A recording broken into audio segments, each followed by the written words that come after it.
excerpt from the Right to Reason podcast between Blake Giunta and Robert Stanley. Final question. Is God more like the invisible unicorn? Is God more like the particle? Or is God more like an external world? Which of those what's the natural good starting place to hold your credence value? I love how you used 3 different examples and tied them together. Very well done.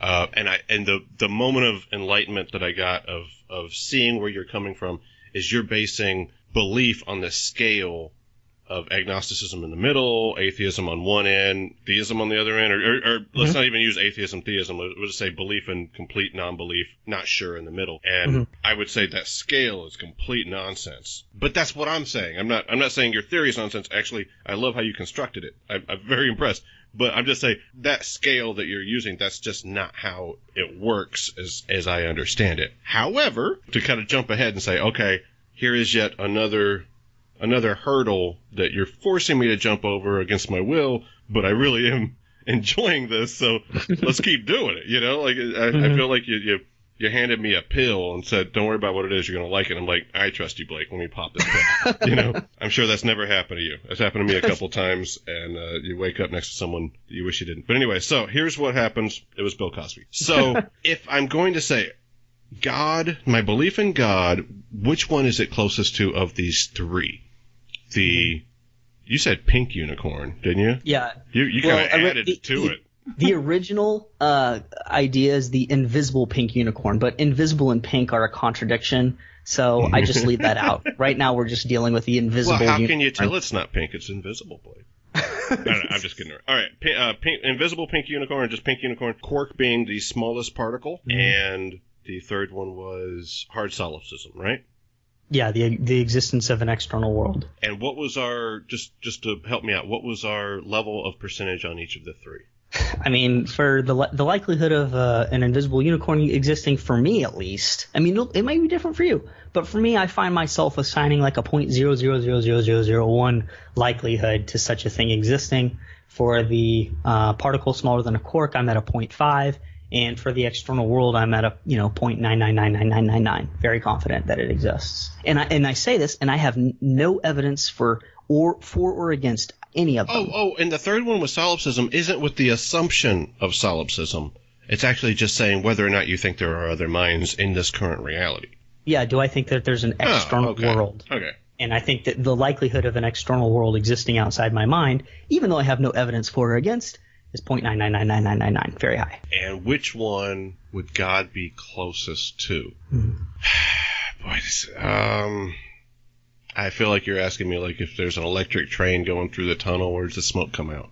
You know, or like a 1-story house and everything's blue, what color are the stairs? You know, it's almost, I don't want to characterize it as a trick question, but it's like, I don't know where God would fall. I guess just because the analogy of the unicorn, but seems to be the one that applies to God the best, I guess I could go unicorn route.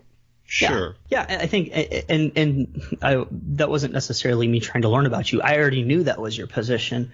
The question is that the right way to think about it? So before Blake, you knew the answer before you asked the question? That is sneaky. Anyway, I'm just kidding. But when we're asking ourselves, you and I, as seekers of truth, does God exist? That first question, I think, should be, what is the prior probability of God's existence? I incidentally would make the case that God is closer to 0.5 starting out, and then people can accumulate evidence for or against the God hypothesis and get there as a result. I can tell you why I think God is around 0.5 or even higher. Are you saying that we should start at 0.5? Yeah. Sooner.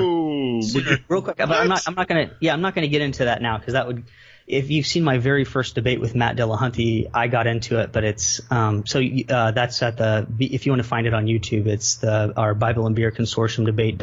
Does God exist? The first debate, number 1, because we had 2 on that with the BBC.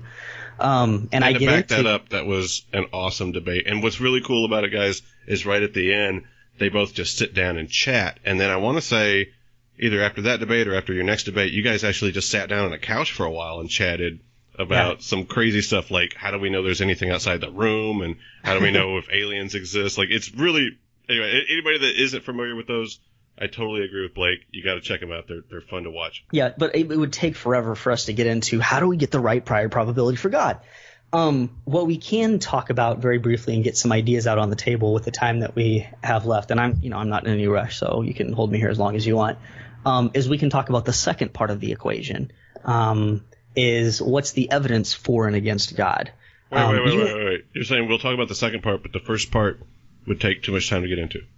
Yeah, because the first part, but you're making me jump again, and I understand what you're saying. Like, dude, that is a long talk. But this seems to be a theme here. Maybe I'm misunderstanding. Mm-hmm. But at each step of the way, I'm going, I'm sorry, I really can't accept this basic premise. And you go, yeah, but if you accept it, let's move on. And now we're like going to step 2. And I'm like, I don't even accept step 1. I don't think we should start at point 5. My hope was that you would agree that the particle that without any evidence for and against God, that you would sooner be at 0.5. If you don't accept that, then we'll just move on. And I'll try to see, because again, I'm trying to pick what in sales is called the path of least resistance. I want to persuade you, and I've got a time limit. If you grant me these couple premises here, then I can use those to persuade you.